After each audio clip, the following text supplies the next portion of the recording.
The small book of James, the Lord's half-brother, brings a lot of truth to you and I today. I'd like to talk to you for just a few minutes here about the process of sin.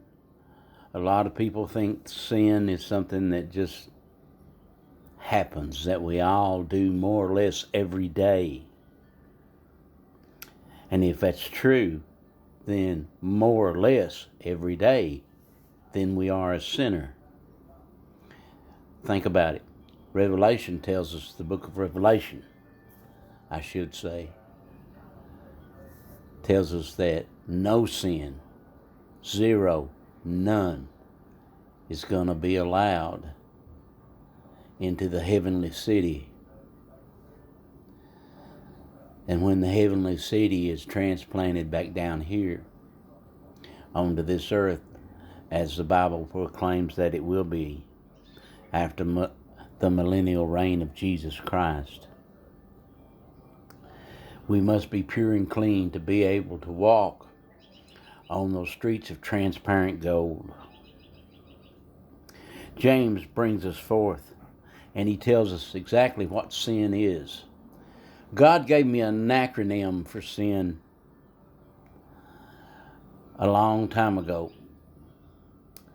S-I-N, 3 little letters, but mean so much. Sin, self-indulgence, nullifies.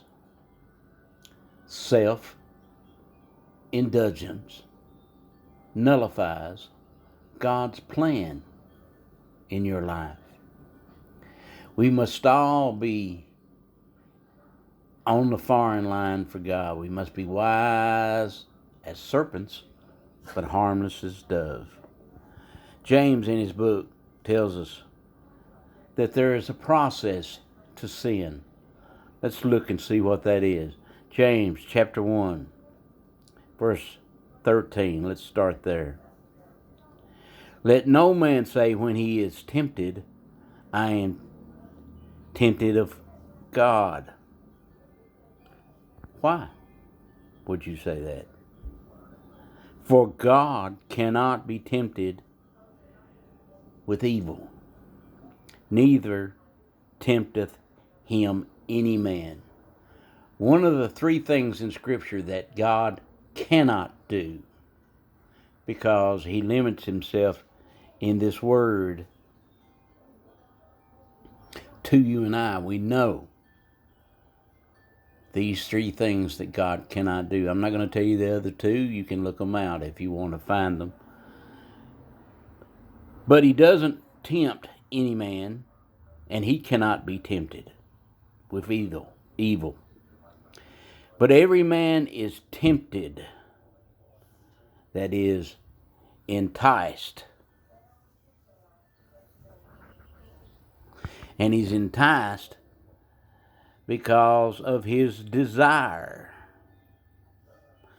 We have desires that we have to bring under control. We have to bring them under subjection. But every man is tempted when he is drawn away of his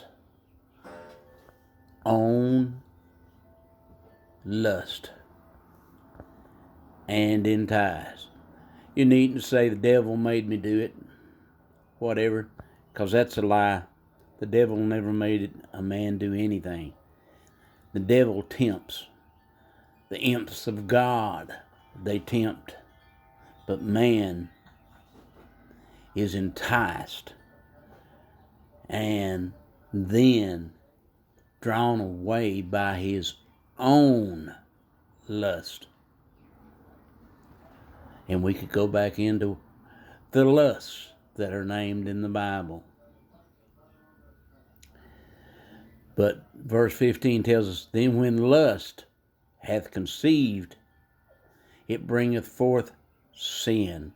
And sin, when it is finished, bringeth forth death.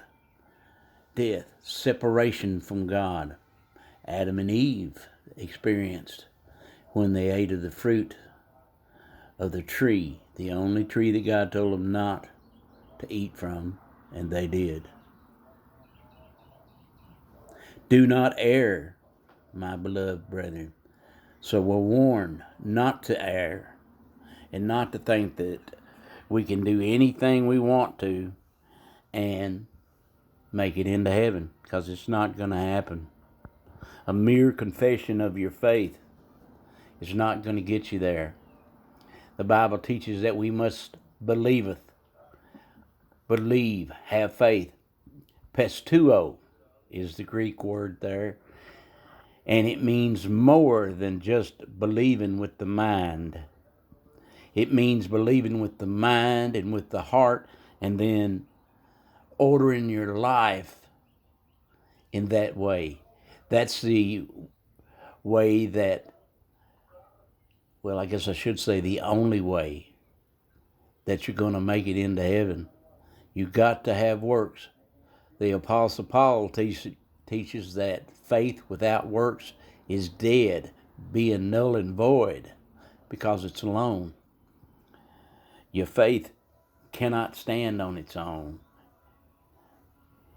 So just keep in mind the process of sin doesn't just happen.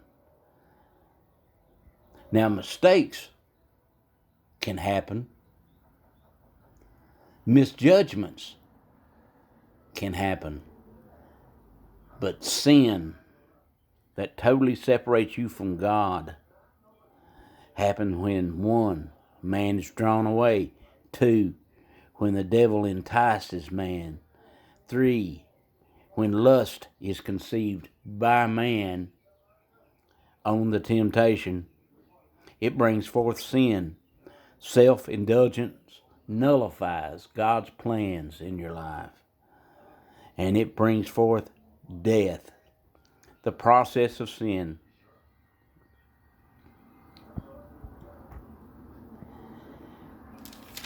In the book of James also brings forth chapter 4, verse 17. Therefore to him that knoweth to do good and doeth it not, to him it is sin.